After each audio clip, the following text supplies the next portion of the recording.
நண்பர்கள் அனைவருக்கும் வணக்கம். நான் உங்களை சத்லக்ஷ்மி சேனலுக்கு அன்புடன் வரவேற்கிறேன். நாம் இன்றைக்கி நம்ம சேனலில் பார்க்க போகிற topic blood supply of the central nervous system. So central nervous system அப்படின்றது பிரெயின் அண்ட் ஸ்பைனல் கார்டு. முதல்ல பிரெயினுக்கான பிளட் சப்ளைவே இந்த பார்ட்டில் பார்த்துடலாம். இப்போது நம்மளோட ஹார்ட் இருக்குது. நம்ம ஹார்ட்டு தான் நம்மளுடைய ஹோல் பாடிக்கு பிளட்டை பம்ப் பண்ணி அனுப்புது. சரிங்களா? நம்ம ஹார்ட்டு ஒரு வாட்டி பம்ப் பண்ணிச்சு அப்படின்னா அதிலிருந்து வெளியேற அந்த பிளட்டோடைய அளவு இருக்குது இல்லைங்களா, அந்த வால்யூம் ஆஃப் பிளட்டு, அதை ஸ்ட்ரோக் வால்யூம் அப்படின்னு சொல்லுவோம் ஒரு பம்புக்கு. ஸோ இந்த ஸ்ட்ரோக் வால்யூமில் 15% ஆஃப் பிளட்டு பிரெயினுக்கு போகுது. சரிங்களா? ஸோ இப்போ ஹார்ட்லேருந்து எப்படி பிரெயினுக்கு போகுது அப்படின்றத பார்க்கலாம். ஸோ இப்போ ஹார்ட்டில் 4 சேம்பர்ஸ் இருக்குது. 2 ஏட்ரியம் 2 வென்ட்ரிக்கல் இருக்குது. அதில் லெஃப்ட் வென்ட்ரிக்கலில் இருந்து ஆக்சிஜனேட்டட் பிளட். சரிங்களா? ஸோ ஹார்ட்டோட சர்க்குலேஷன் நான் வேறு வீடியோவில் போடுறேன். இதில் லெஃப்ட் வென்ட்ரிக்கல்லேருந்து நம்ம ஸ்டார்ட் பண்ணுவோம். லங்ஸ்லேருந்து கலெக்ட் ஆன எல்லா ஆக்சிஜனேட்டட் பிளட்டும் லெஃப்ட் ஏட்ரியத்துக்கு லெஃப்ட் ஏட்ரியத்திலிருந்து பைகாஸ்பின், அதாவது மிட்ரல் வேல்வ்னு சொல்லுவாங்க இல்லைங்களா, அது மூலிமா லெஃப்ட் வென்ட்ரிக்கலுக்கு இப்போ லெஃப்ட் வென்ட்ரிக்கிலிருந்து அசெண்டிங் அயோட்டா மூலிமா மேலே போகுது, வெளியே வருது, ஹார்ட்டை விட்டு வெளியே வருது. ஸோ அசெண்டிங் அயோட்டா மூலிமா மேலே லெஃப்ட் சைடில், சரிங்களா, லெஃப்ட் சைடில் ஒரு ஆர்ச்சை ஃபார்ம் பண்ணுது. அதனால் அதுக்கு பேர் என்ன? Arch of aorta. ஸோ இப்போ ஆர்ச் ஆஃப் அயோட்டாவில் பிளட் இருக்குது. இங்கேருந்து இந்த ஆர்ச் ஆஃப் அயோட்டாவுக்கு முக்கியமான பிரான்ச்சஸ் இருக்குது. என்னென்ன அப்படின்னு பார்த்தோம்னா, ஃபஸ்ட்டு ரைட் சைடு என்ன இருக்கும் அப்படின்னு பார்த்தீங்கன்னா பிரேக்கியோசெஃபாலிக் ட்ரங்க். அது பேர்லேயே இருக்குது. பிரேக்கியோ அப்படின்னா ஆம், கை.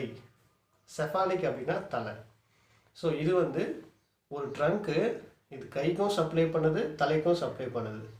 ஸோ அப்போ இது ரெண்டாக பிரியணும். ஸோ எப்படி பிரியுதுன்னா, இந்த brachiocephalic trunk right subclavian artery, right common carotid artery. இப்போ இந்த ரைட்டு சப்க்ளேவியன் ஆர்ட்ரி அப்படின்றது ரைட் சைடு ஆர்ச் ஆகி கைக்கு இறங்கிடும். சரிங்களா? ரைட்டு காமன் கரோட்டிட் ஆர்ட்ரின்றது ஸ்ட்ரைட்டாக மேலே போகும். ஸோ ஃபஸ்ட்டு பிரான்ச் புரிஞ்சிச்சிங்களா? Brachiocephalic trunk. அடுத்து left common carotid artery left சைடில் இருக்கும். சரிங்களா?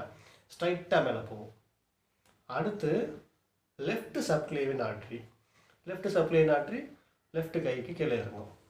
இப்போ இந்த ஆர்ட்ரி நம்ம பார்த்துட்டோம். அடுத்து இப்போ பிரெயினுக்கு பிளட் சப்ளைன்னு சொன்னேன். மேஜராக 2 சிஸ்டம் மூலிமா தாங்க பிரெயினுக்கு பிளட் சப்ளை நடக்குது. ஒன்று ஆன்டீரியராக இருக்குது, ஒன்று போஸ்டீரியராக இருக்குது. ஸோ ஃபஸ்ட்டு சிஸ்டம் என்ன அப்படின்னு பார்த்தீங்கன்னா கரோட்டிட் சிஸ்டம். ஏன்னா இது கரோட்டிட் ஆர்ட்ரி மூலிமா நடக்கிறதுனால இதுக்கு பேர் கரோட்டிட் சிஸ்டம். அடுத்து வெர்டிப்ரோ பெசிலார் சிஸ்டம். இது வெர்டிபிரல் ஆர்ட்ரி மூலிமா நடக்குது. சரிங்களா?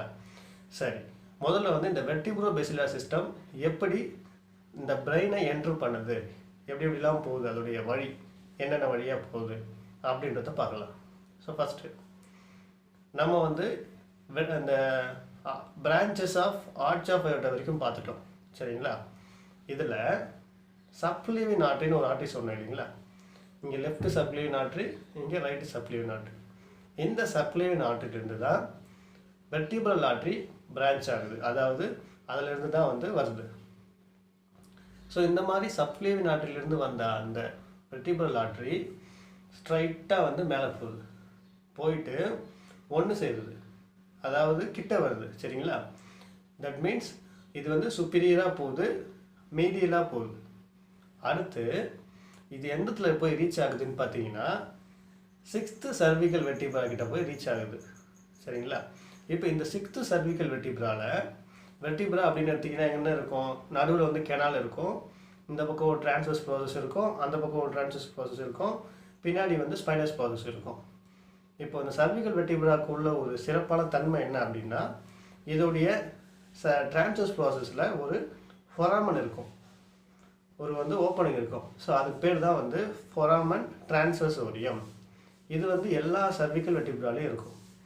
ஸோ வச்சு பார்த்தீங்க அப்படின்னா இங்கே ஒன்று, இங்கே ஒன்று, இங்கே ஒன்றுன்னு ஒரு கெனால் மாதிரி நம்மளுக்கு வந்து ஒரு வழி மாதிரி உள்ளே வந்து ஒரு டனல் மாதிரி இருக்கும்.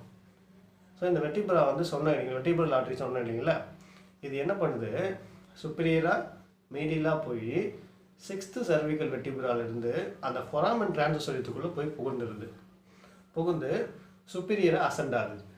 ஸோ ரைட் சைடு ஒன்று லெஃப்ட் சைடு ஒன்றுன்னு சொல்லிட்டு ரெண்டுமே வந்து சுப்பீரியராக அசெண்ட் ஆகுது. ஸோ இப்போ ரெண்டு டிரான்ஸோரியம் ஃபொராமன் டிரான்ஸோரியம் மூலயமா 2 ஆர்டரி மேலே போகுதுங்களா. ஸோ அப்படியே மேலே போயிட்டு நியர் தி கிரேனியம், அதாவது அட்லஸ் வெர்டிப்ரா வரைக்கும் வந்துருச்சு. இப்போ அடுத்து என்ன பண்ணணும் அப்படின்னு பார்த்தீங்கன்னா, இவர் கிரேனியல் கேவிட்டிக்குள்ளே என்ட்ரு ஆகணும். ஸோ அப்போ எப்படி என்ட்ரு ஆகுறாங்க அப்படின்னா, இந்த ஃபொராமன் மேக்னம், அதாவது இந்த கிரேனியம்லேயே பெரிய ஓப்பனிங் ஃபொராமன் மேக்னம், அந்த மேக்னம் வழியாக உள்ளே மேலே என்ட்ரி ஆகிட்டாங்க. ஸோ இப்போ வந்து கிரேனியம்குள்ளே வந்துருச்சு.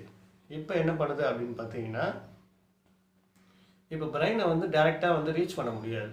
ஏன்னா பிரெயினுக்கு வந்து மெனிஞ்சஸ் அப்படின்ற ஒரு கவரிங் இருக்கும்.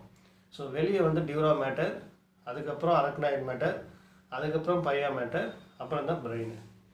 இப்போ இதில் இந்த வெர்டிபிரல் ஆர்டரி எங்கே இருக்குது, எந்த இடத்துல வந்து இருந்து சப்ளை பண்ணுது அப்படின்றது தான் நம்ம வந்து முக்கியமாக தெரிஞ்சுக்கணும். ஏன் அப்படின்னா, பிரெயினுக்கு சப்ளை பண்ணுற இந்த வெர்டிபிரல் ஆர்டரியாக இருக்கட்டும், இன்னொரு சிஸ்டம் சொன்னாங்க இல்லைங்களா, கரோட்டிட் சிஸ்டம், அதுவாக இருக்கட்டும், இல்லை எல்லா ஆர்டரி பிரெயினுக்கு சப்ளை பண்ணுற எந்த ஒரு ஆர்டரியானா இருக்கட்டும், இது எல்லாமே வந்து உண்மையிலேயே வந்து பிரெயினை வந்து டச் பண்ணாது. சரிங்களா, பிரெயினை டச் பண்ணாது. ஏன் அப்படின்னா, இது வந்து அந்த பையா மேட்டர் அப்படின்னு சொன்னேன் இல்லைங்களா, மெனிஞ்சல் கவரிங்குடைய லாஸ்ட் லேயர். அந்த பையா மேட்டர் அப்படின்றது பிரெயினோட எல்லா இடுக்குலையும் அப்படியே அட்ஹியர் ஆகிட்டு இருக்கும், அதாவது ஒட்டிகிட்டு இருக்கும். அது நம்மளால் பிரிக்க கூட முடியாது. பிரெயின் தனியாக பையா மேட்டர் தனியாக நம்மளால் பிரிக்க முடியாது. இப்போ பிரெயினுக்கு ஒரு சல்கஸ் வருது வச்சிங்களா, அந்த சல்கஸ்க்கும் அந்த சல்கஸ்லேயும் அந்த பையா மேட்டர் போய் கவர் ஆகிட்டு இருக்கும்.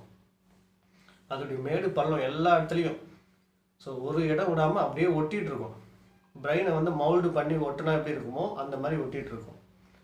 அதனால் பையா மேட்டருக்கும் பிரெயினுக்கும் நடுவில் எந்த ஒரு ஸ்ட்ரக்சரும் கிடையாது. அப்போ எங்கே தான் இந்த ஆர்டரி இருக்கும் அப்படின்னு பார்த்தீங்கன்னா, அரக்னாய்ட் மேட்டருக்கும் பையா மேட்டருக்கும் நடுவில் சப் அரக்னாய்ட் ஸ்பேஸ்ன்னு சொல்லுவாங்க. அந்த சப் அரக்னாய்ட் ஸ்பேஸில் சிஎஸ்எஃப் ஃப்ளூயிட் இருக்குது. இந்த சிஎஸ்எஃப் ஃப்ளூயிடில் இந்த பிரெயினுக்கு சப்ளை பண்ணுற எல்லா பிளட் வெசல்ஸும் ஃப்ளோட் ஆகிட்டு இருக்குங்க. உண்மையிலேயே வந்து இது எல்லாமே வந்து மிதந்துட்டுருக்கு. ஸோ அதனால தான் வந்து நம்மளுக்கு வந்து எவ்வளோ ஒரு ப்ரெஷர் வந்தாலும், நமக்கு ஏதாவது ஒரு அடிப்பட்டாலும் ஒரு ஷாக் அப்சர்வர் மாதிரி இந்த ஆர்டரிக்கெலாம் அவ்வளோ சீக்கிரம் எதுவும் ஆகாது. சரிங்களா, சரி, இப்போ வெர்டிபிரல் ஆர்டரிக்கு வரலாம். இப்போ இந்த வெர்டிபிரல் ஆர்டரி என்ன பண்ணுச்சு, ஃபொராமன் மேக்னம் வழியாக மேலே வந்து கிரேனியல் கேவிட்டியை என்டர் பண்ணிச்சு. இப்போ கிரேனியல் கேவிட்டிக்குள்ளே பிரெயின் இருக்குது, பிரெயினுக்கு மேலே அதோட கவரிங் இருக்குது. ஃபஸ்ட்டு என்ன பண்ணுது, அவுட்டர் லேயரான டியூரா மேட்டரை பியர்ஸ் பண்ணுது. அடுத்து என்ன பண்ணுது, செகண்ட் லேயரான ஆர்க்னாய்ட் மேட்டரையும் பியர்ஸ் பண்ணுது. பியர்ஸ் பண்ணிவிட்டு சப் ஆர்க்னாய்ட் ஸ்பேஸில் இருந்து அதோடைய வேலை முடிஞ்சு போச்சு. இப்போ இங்கே என்ன பண்ணுதுன்னு பார்த்தீங்கன்னா, இது சில பிரான்ச்சஸை கொடுக்குது, அவ்வளோதான். இதோட வெர்டிபிரல் ஆர்டரி முடிஞ்சிருச்சு. இப்போ இங்கேருந்து இதோட பிரான்ச்சஸ் தான் வந்து சப்ளை பண்ணணும். சரிங்களா, ஸோ மேஜராக ஒரு 5 பிரான்ச் மட்டும் சொல்கிறாங்க. இப்போதைக்கு இது வரைக்கும் நம்ம வந்து முடிச்சுக்கலாம். ஸோ என்ன அப்படின்னு பார்த்தீங்கன்னா, இப்போ வெர்டிபிரல் ஆர்டரி பார்த்தோம் இல்லைங்களா, இது வந்து லெஃப்ட் வெர்டிபிரல் ஆர்டரி, இது ரைட் வெர்டிபிரல் ஆர்டரி. இது வந்து கிரேனியல் கேவிட்டி என்ட்ரு பண்ணிச்சு. இங்கேருந்து என்ன பண்ணுது, இது இப்படி போகுது, இது இப்படி போகுது, போயிட்டு இது ரெண்டும் வந்து ஒன்று சேர்ந்து ஒரே பிரான்ச்சாக வந்து ஃபார்ம் ஆகுது. ஸோ அதுக்கு பேர் தான் வந்து பெசில்லார் ஆர்டரி. சரிங்களா, ஸோ இது ஓகேங்களா. அடுத்து வந்து பார்த்தீங்கன்னா, இது எந்த இடத்துல இருக்குது, எப்படி கரெக்டான ரிலேஷன் வச்சு நம்ம புரிஞ்சுக்கிறது அப்படின்னு பார்த்தீங்கன்னா, இப்போது இதுதான் வந்து பிரெயின். ஜஸ்ட் இமேஜின் பண்ணிக்கோங்க. ஸோ இது ஆன்டீரியர், இது போஸ்டீரியர், இது வந்து பார்த்திங்கன்னா டெம்போரல் லோபு. இப்போ டெம்போரல் லோபுக்கு அப்படியே கீழே வந்தீங்கன்னா இந்த இடம் வந்து பான்ஸ், இது வந்து மெடுலா ஆப்லாங்கேட்டா, இப்போ இது வந்து ஸ்பைனல் கார்டு. சரிங்களா, பின்னாடி பக்கம் இருக்கிறது செரிபெல்லம். இப்போது வெர்டிபிரல் ஆர்டரி ஆக்சுவலாக எங்கே இருக்குது அப்படின்னு பார்த்தீங்கன்னா, இது வந்து பிரெயின், ஒருத்தர் இந்த பக்கம் பார்த்த மாதிரி நின்றுட்டுருக்காரு. சரிங்களா, இந்த பக்கம் பார்த்த மாதிரி நின்றுட்டுருக்காரு. ஸோ அவருக்கு வந்து இந்த வெர்டிபிரல் ஆர்டரி கரெக்டாக எங்கே இருக்குன்னு பார்த்தீங்கன்னா இங்கே வரும். ஸோ இந்த ரெண்டு பக்கமும் அப்படியே அசெண்ட் ஆகி இங்கேருந்து முன்னாடி வந்துடும். முன்னாடி வந்துட்டு ஸோ இந்த பார்ட் ஆஃப் த பிரெயினில் வந்து அது வந்து இருக்கும். சரிங்களா? ஸோ ஃபஸ்ட் இந்த பான்ஸ் சொன்னேன் இல்லைங்களா, இந்த பான்ஸுக்கு ஆரம்பிக்கிற இடம் இந்த இடத்துல இருந்து தான் இந்த 2 வெர்டிபிள் ஆர்டரியும் ஒன்று சேர்ந்து ஒரு பெசிலார் ஆர்டரியாக இந்த இடத்துல வந்து இந்த மீடியன் பிளேனில் வந்து மேலே போகும். சரிங்களா? ஸோ இப்போ இங்கே பார்த்தீங்கன்னா இங்கே ஒரு வெர்டிபிள் ஆர்டரி, இங்கே ஒரு வெர்டிபிள் ஆர்டரி, இது ரெண்டும் ஒன்று சேர்ந்து ஒரு பெசிலார் ஆர்டரியாக மேலே போகும். ஸோ ஒன்று புரிஞ்சிருச்சிங்களா? அடுத்து என்ன ஆகும் அப்படின்னு பார்த்தீங்கன்னா, இப்போ இங்கே இந்த இடத்துல ஒரு வெர்டிபிள் ஆர்டரி சொன்னேன், இங்கே ஒரு வெர்டிபிள் ஆர்டரி சொன்னேன் இல்லைங்களா. ஸோ இங்கேருந்து ஒரு பிரான்ச் வரும் வெர்டிபிள் ஆர்டரியிலேருந்து, இந்த வெர்டிபிள் ஆர்டரிலேருந்து ஒரு பிரான்ச் வரும். இந்த 2 பிரான்ச்சும் ஒன்று சேர்ந்து கீழே இறங்கும். கீழே இறங்கி இப்போது இதுதான் ஸ்பைனல் கார்டு இல்லைங்களா. ஸ்பைனல் கார்டோடைய ஆன்டீரியர் மீடியன் ஃபிஷர்னு ஒன்று இருக்கும். அதாவது ஒரு டிப்ரெஷன், சரியா, ஒரு பெரிய டிப்ரெஷன். அந்த டிப்ரெஷனில் தான் வந்து இந்த ஆன்டீரியர் ஸ்பைனல் ஆர்டரி வந்து ரன் ஆகும். அதாவது இந்த 2 பிரான்ச் சொன்னேன் இல்லைங்களா, அந்த 2 பிரான்ச்சும் ஒன்று சேர்ந்து ஒரு பிரான்ச் ஃபார்ம் பண்ணும். அதுக்கு பேர் தான் ஆன்டீரியர் ஸ்பைனல் ஆர்டரி. ஏன்னா அது ஆன்டீரியராக இருக்கும். அடுத்து அதே வெர்டிபிள் ஆர்டரி இங்கிருந்து ஒரு பிரான்ச் வந்து பின்னாடி திரும்பிடும். சரிங்களா? பின்னாடி அதே போல் இங்கேருந்து ஒரு பிரான்ச் வந்து பின்னாடி திரும்பி இந்த பிரான்ச்சு லெஃப்ட் சைடில் வந்த பிரான்ச்சு லெஃப்ட் சைட்லேயே கீழே இறங்கும், ரைட் சைடில் வந்த பிரான்ச்சு ரைட் சைட்லேயே கீழே இறங்கும். ஸோ ரைட் சைடில் வந்த பிரான்ச்சு லெஃப்ட் சைடில் வந்த branch, so 2 branch, so 2 posterior spinal artery. சரிங்களா? ஸோ இப்போ இந்த ஆன்டீரியர் ஸ்பைனல் ஆர்டரி வந்து 2 பிரான்ச் வந்து ஒன்றா சேர்ந்து ஒரே பிரான்ச், பெரிய பிரான்ச்சு ஆன்டீரியர் ஸ்பைனல் ஆர்டரியாக கீழே ஸ்பைனல் கார்டுக்கு சப்ளை பண்ணுது. அதே போல் போஸ்டீரியர் ஸ்பைனல் ஆர்டரின்றது ரைட் சைட்லேருந்து ஒன்று, ரைட் சைடில் இருக்கிற வெர்டிபிள் ஆர்டரி ரைட் சைடில் இருக்கிற போஸ்டீரியர் ஸ்பைனல் ஆர்டரியும், லெஃப்ட் சைடில் இருக்கிற வெர்டிபிள் ஆர்டரி லெஃப்ட் சைடில் இருக்கிற போஸ்டீரியர் ஸ்பைனல் ஆர்டரியும் பிரான்ச்சை கொடுத்து 2 பக்கமும் 2 ஆர்டரியாக வந்து சப்ளை பண்ண வைக்குது. ஸோ இப்போ வந்து 3 பிரான்ச் பார்த்துட்டோம். ஒன்று பெசிலார் ஆர்டரி, ஒன்று ஆன்டீரியர் ஸ்பைனல் ஆர்டரி, இன்னொன்று போஸ்டீரியர் ஸ்பைனல் ஆர்டரி. அடுத்து பார்த்தீங்கன்னா இப்போ இந்த 2 ஆர்டரி சொன்னோம் இல்லைங்களா, 2 வெர்டிபிள் ஆர்டரி இருக்கா, அதுலேருந்து மெடிலரி பிரான்ச். ஸோ இதிலேருந்து ஒரு ஆர்டரி, இதிலேருந்து ஒரு ஆர்டரி வரும். அது வந்து இந்த ஏரியாவுக்கு சப்ளை பண்ணும், மெடிலரி ஆர்டரி. ஸோ இது வந்து மெடிலரி ஆர்டரி. அடுத்த பிரான்ச் வந்து மெனிஞ்சியல் பிரான்ச். மெனிஞ்சியல் பிரான்ச்னா ஒன்றும் இல்லை. ஸோ இந்த இடத்துல மெனிஞ்சியல் கவரிங் இருக்கும் இல்லைங்களா. ஸோ அந்த இடத்துல இருக்க மெனிஞ்சியல் கவரிங்க்கெலாம் வந்து இந்த மெனிஞ்சியல் ஆர்டரி சப்ளை பண்ணுது. ஸோ அதனால் இது வந்து ஒரு மெனிஞ்சியல் பிரான்ச். ஸோ மொத்தம் வந்து 5 பிரான்ச்சு தான். Meningeal branch, medullary branch, anterior spinal artery, posterior spinal artery, basilar artery. இந்த 5 பிரான்ச் இல்லாமல் ஒரு முக்கியமான பிரான்ச் ஒன்று இருக்குது. அதுதான் போஸ்டீரியர் இன்ஃபீரியர் செரிபெல்லார் ஆர்டரி. இது என்ன பண்ணுது அப்படின்னு பார்த்தீங்கன்னா, ரைட் சைட்லேருந்து right posterior inferior cerebellar artery, அதே போல் லெஃப்ட்டில் வந்து left posterior inferior cerebellar artery, இது ரெண்டுமே வெர்டிபிள் ஆர்டரிலேருந்து அரைஸ் ஆகி போஸ்டீரியராக வைண்டப் ஆகி செரிபெல்லத்தோடைய போஸ்டீரியர் இன்ஃபீரியர் பார்ட்டுக்கு சப்ளை பண்ணுதுங்க. சரிங்களா? ஸோ இதுதாங்க வெர்டிபிள் ஆர்டரியோட ஒரு ஸ்டார்டிங் பாயிண்ட். அந்த சப்ளைவின் ஆர்டரியிலேருந்து மேலே என்னென்ன பிரான்ச்சஸ் கொடுக்குது அப்படின்றது வரைக்கும். ஸோ இப்போ இந்த 5 ஆர்டரி சொன்னோம் இல்லைங்களா, அதோடைய கோர்ஸு அதோட ஃபங்க்ஷனை பற்றி நம்ம அடுத்த வீடியோவில் பார்க்கலாம். இப்போ இதோட போதும். அடுத்து வந்து பார்த்திங்கன்னா கரோட்டிட் சிஸ்டம் அப்படின்றது ஏன் அதுக்கு அந்த பேர் வந்ததுன்னு நான் முன்னாடியே சொல்லிட்டேன். கரோட்டிட் ஆர்டரி மூலிமா பண்ணுதுன்றதுனால. இப்போ நம்ம திரும்பவும் ஆர்ச் ஆஃப் அயோட்டாவுக்கு போயிடலாம்.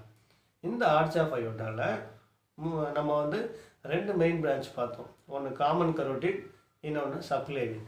இதில் இந்த காமன் கரோட்டிட் ஆர்டரி இருக்கு இல்லைங்களா, அதுலேருந்து நம்ம ஸ்டார்ட் பண்ண போகிறோம். ஸோ காமன் கரோட்டிட் ஆர்டரி என்ன பண்ணுதுன்னு பார்த்தீங்கன்னா, ஸ்ட்ரைட்டாக மேலே போயிட்டு இந்த 2ஆக பிரியுது.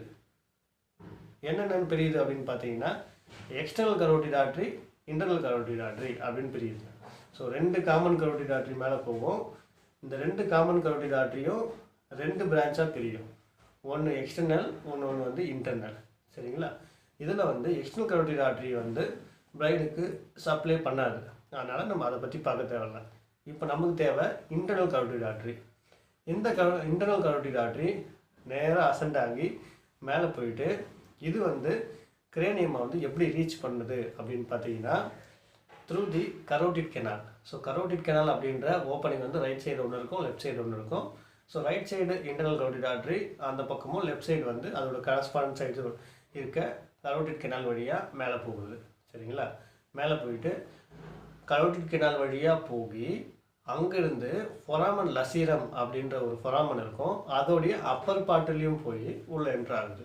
ஸோ அதோட கோர்ஸ் எப்படி இருக்கும் இமேஜின் பண்ணோம்னா, இப்போ நேராக மேலே அசண்டான இந்த கரோட்டிட் ஆர்டரி இருக்கு இல்லைங்களா, இது வந்து இந்த கெனாலுக்கு கீழே மட்டும்தான் ஓப்பனிங் இருக்குமே தவிர மேலே கிரேனியம் என்டர் பண்ணுறதுக்கு ஓப்பனிங் இருக்காது. அதனால் இந்த கெனால் எப்படி இருக்குன்னா, இந்த கெனால் நேராக மேலே போய் அங்கிருந்து ஆன்டீரியராக மூவ் ஆகும். அதாவது ஆன்டீரியராக ஒரு குகை மாதிரி.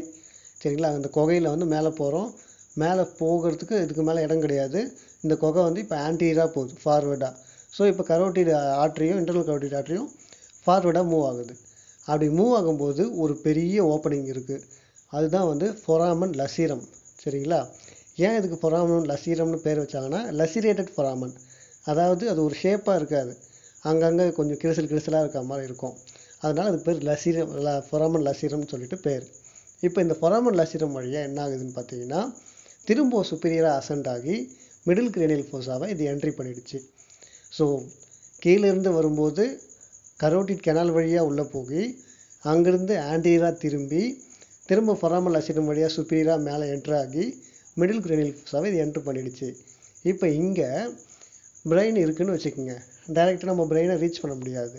முன்னாடி சொன்ன மாதிரி பிரெயினை சுற்றி மெனிஞ்சஸ் கவரிங் இருக்கும். இப்போ என்ன பண்ணலாம் அப்படின்னா, ஃபஸ்ட்டு அவுட்டர் கவரிங் என்ன, டியூரா மேட்டர். இப்போ டியூரா மேட்டரை பியர்ஸ் பண்ணுது. பியர்ஸ் பண்ண உடனே அந்த இடத்துல என்ன இருக்குது அப்படின்னு பார்த்தீங்கன்னா, ஒரு பெரிய வீனஸ் சைனஸ் இருக்குது. சரிங்களா? அதுக்கு பேர் தான் கேவர்னஸ் சைனஸ். இப்போ இந்த கேவர்னஸ் சைனஸில் இது எப்படி திரும்ப வந்து கோர்ஸ் எப்படி போகுது அப்படின்னு பார்த்தீங்கன்னா, சுப்பீரியராக போனது திரும்பவும் ஃபார்வேர்டாக மூவ் ஆகுது. சரிங்களா? மூவ் ஆகி அங்கேருந்து கேவர்னஸ் சைனஸை விட்டு வெளியே போய் அங்கேருந்து என்ன பண்ணுதுன்னு பார்த்தீங்கன்னா, அடுத்த என்ன லேயர் இருக்கும், அரக்னாய்டு மேட்டர் இருக்கும். அந்த அரக்னாய்டு மேட்டரை பிஎஸ் பண்ணி சப் அரக்னாய்டு ஸ்பேஸை ரீச் பண்ணுது. இது வந்து எக்ஸாக்டாக எங்கே இருக்குது அப்படின்னு பார்த்தோன்னா, ஆப்டிக் கயஸ்மா, நம்மளுடைய விஷுவல் பாத்வேல ரொம்ப முக்கியமான இடம் ஆப்டிக் கயஸ்மா. இந்த ஆப்டிக் கயஸ்மா அப்படின்றது சென்ட்ரா எக்ஸ் மாதிரி இருக்கும். அதோடைய 2 லேட்ரல் பார்ட், அதாவது ஆப்டிக் கயஸ்மான்றது இப்படி இருக்குது, சென்ட்ராக இருக்குன்னா இங்கேருந்து ஒரு கரோட்டிட் ஆர்டரி, இங்கேருந்து ஒரு carotid artery, internal carotid artery வந்து ஸ்ட்ரைட்டாக மேலே போகும். ஆப்டிக் கயஸ்மா இப்படி இருக்கும், இந்த பக்கம் ஒன்று மேலே போகும், இந்த பக்கம் ஒன்று மேலே போகும். சரிங்களா? இப்போ இங்கேருந்து கரோட்டிட் ஆர்டரி முடிஞ்சிருச்சு. இப்போ இந்த இடத்துலேருந்து என்ன பண்ணுது அப்படின்னு பார்த்தீங்கன்னா, கரோட்டிட் ஆர்டரி வந்து மேஜர் பிரான்ச்சை கொடுக்குது. என்ன அப்படின்னா, middle cerebral artery, anterior cerebral artery first. So இந்த மிடில் செரிப்ரல் ஆர்டரி நம்ம எப்படி ஞாபகம் வச்சுக்கலாம்னா, கரோட்டிட் ஆர்டரி மேலே வந்துருச்சு, ஃபுல்லாக வந்தது ஒன்று லேட்டரில் இப்படி திரும்பிடும். நேராக வந்து அப்படி லேட்டரில் ஃபஸ்ட்டு ஒரு பெரிய பிரான்ச்சை அப்படி திரும்பிடும். அதுதான் வந்து மிடில் செரிப்ரல் ஆர்டரி. சரிங்களா? லேட்டரில் திரும்புதில்ல, அந்த ஸ்டேஜில் ஒரு ஆன்டீரியர் ஒரு பிரான்ச்சை கொடுக்கும் இப்படி. அதுக்கு பேர் வந்து anterior cerebral artery. So middle cerebral artery, anterior cerebral artery. So இது 2 மேஜர் பிரான்ச். அடுத்து மைனர் பிரான்ச்சஸ்லாம் பார்க்கலாம். சரி, இப்போ வந்து internal carotid artery, middle cerebral artery, anterior cerebral artery. இப்போ பின்னாடி, இப்போ முன்னாடி பார்த்தோம் இல்லைங்களா, அதே மாதிரி பின்னாடி ஒரு சின்ன பிரான்ச், 2 சைடில் இருந்து பின்னாடி போகும். அதுக்கு பேர் என்ன அப்படின்னு பார்த்தீங்கன்னா, போஸ்டீரியர் கம்யூனிகேட்டிங் ஆர்டரி. ஏன்னா அது போஸ்டீரியராக இருக்கிறதுனால போஸ்டீரியர் கம்யூனிகேட்டிங் ஆர்டரி. இது போஸ்டீரியர் கம்யூனிகேட்டிங் ஆர்டரினா, அப்போ ஆன்டீரியர் கம்யூனிகேட்டிங் ஆர்டரி என்ன அப்படின்னு பார்த்தீங்கன்னா, இப்போ வந்து கரோட்டிட் ஆர்டரியிலிருந்து ஆன்டீரியர் செரிப்ரல் ஆர்டரி அப்படின்னு சொன்னேன் இல்லைங்களா, இந்த ரெண்டு ஆன்டீரியர் செரிப்ரல் ஆர்டரியையும் கனெக்ட் பண்ணுறதுக்கு ஒரு ஆர்டரி இருக்கும். அதுதான் வந்து ஆன்டீரியர் கம்யூனிகேட்டிங் ஆர்டரி. ஏன் இதுக்கு கம்யூனிகேட்டிங் ஆர்டரின்னு பேர் வச்சாங்கன்னா, 2 ஆன்டீரியர் செரிப்ரல் ஆர்டரியை ஒன்றா கம்யூனிகேட் பண்ணுது. அதனால் இது ஆன்டீரியர் கம்யூனிகேட்டிங் ஆர்டரி. இது வந்து போஸ்டீரியர் கம்யூனிகேட்டிங் ஆர்டரி. இப்போ இந்த போஸ்டீரியர் கம்யூனிகேட்டிங் ஆர்டரி பின்னாடி போகுது, எதை போய் கம்யூனிகேட் பண்ணோம் அப்படின்னு பார்த்தீங்கன்னா, அங்கே வந்து போஸ்டீரியர் செரிப்ரல் ஆர்டரி இருக்கும். அந்த போஸ்டீரியர் செரிப்ரல் ஆர்டரி அப்படின்றது வந்து, நான் இதுக்கு முன்னாடி வெர்டிபிள் ஆர்டரி பற்றி சொன்னேன் இல்லைங்களா, அதோட டெர்மினல் பிரான்ச்சு அப்படின்றது வந்து 2 வெர்டிபிள் ஆர்டரியும் ஒன்று சேர்ந்து பெசிலார் ஆர்டரியாக ஃபார்ம் ஆகும்னு சொன்னேன். அந்த பெசிலார் ஆர்டரி முடியும் போது 2 போஸ்டீரியர் செரிப்ரல் ஆர்டரியாக 2 பிரான்ச் டெர்மினல் பிரான்ச்சாக டிவைட் ஆகிடும். அந்த டிவைட் ஆன 2 போஸ்டீரியர் செரிப்ரல் ஆர்டரியும் மிடில் செரிப்ரல் ஆர்டரியும் கனெக்ட் பண்ணுறது தான் இந்த போஸ்டீரியர் கம்யூனிகேட்டிங் ஆர்டரி. சரிங்களா? ஸோ இப்போ வந்து கம்யூனிகேட்டிங் ஆர்டரி முடிஞ்சிச்சு. அடுத்து வந்து பார்த்தீங்கன்னா ஆன்டீரியர் கொராய்டல் ஆர்டரி. இது எப்படி வரும் அப்படின்னு பார்த்தீங்கன்னா இது இன்டர்லோகேட்டரி ஆர்டரி, லேட்டரலாக மிடில் செரிப்ரல் ஆர்டரி, முன்னாடி ஆன்டீரியர் செரிப்ரல் ஆர்டரி, பின்னாடி போஸ்டீரியர் கம்யூனிகேட்டிங் ஆர்டரி. ஸோ இந்த போஸ்டீரியர் கம்யூனிகேட்டிங் ஆர்டரிக்கும் ஆன்டீரியர் செரிப்ரல் மிடில் செரிப்ரல் ஆர்டரிக்கும் பக்கத்தில் வந்து இங்கே ஒரு பிரான்ச் வந்து லேட்டரலாக போகும், இங்கே ஒரு பிரான்ச் வந்து லேட்டரலாக போகும். ஸோ இந்த 2 பிரான்ச்சும் லேட்டரலாக போகும். ஸோ அது என்ன பிரான்ச் அப்படின்னு பார்த்தீங்கன்னா அதுதான் ஆன்டீரியர் கொராய்டல் ஆர்டரி. சரிங்களா? ஸோ இதே போல் போஸ்டீரியர் கொராய்டல் ஆர்டரின்னு ஒன்று இருக்கணும் இல்லைங்களா? அது வந்து போஸ்டீரியர் செரிப்ரல் ஆர்டரிலேருந்து அரைஸ் ஆகும். அதை நம்ம வந்து இந்த சர்க்கிள் ஆஃப் வில்லேஜ் அப்படின்றத பற்றி படிக்கும்போது அதை டீட்டெயில்டாக என்னென்ன பிரான்ச்சு எதுக்கு சப்ளை பண்ணுறதுன்றதை பற்றி பார்க்கலாம். ஓகேவா? ஸோ அவ்வளோதாங்க. ஸோ இப்போ நம்ம என்னென்ன பார்த்துருக்கோம் அப்படின்னா மேஜராக என்னென்ன சிஸ்டம் வந்து பிரெயினுக்கு சப்ளை பண்ணுது. ஒன்று வெர்டிப்ரோ பேசிலாரு, இன்னொன்று கரோட்டிட் சிஸ்டம். இந்த வெர்டிப்ரோ பேசிலார் முடியும் போது என்னென்ன பிரான்ச்சு எப்படி கொடுக்குது, இந்த கரோட்டிட் சிஸ்டம் முடியும் போது என்னென்ன பிரான்ச்சு எப்படி கொடுக்குது. ஸோ உள்ளே போயிட்டு ஒரு ஓவர்வியூ சர்க்கிள் ஆஃப் வில்லேஜ் வந்து எப்படி இருக்கும் அப்படின்றது இது வரைக்கும் இப்போதைக்கு போதும். நம்ம அடுத்த பார்ட்டில் அடுத்து சர்க்கிள் ஆஃப் வில்லேஜை பற்றி கொஞ்சம் டீட்டெயிலாக பார்க்கலாம். இந்த வீடியோ உங்களுக்கு புரிஞ்சிருக்கும்னு நம்புகிறேன். அடுத்த வீடியோவில் சந்திப்போம். மிக்க நன்றி.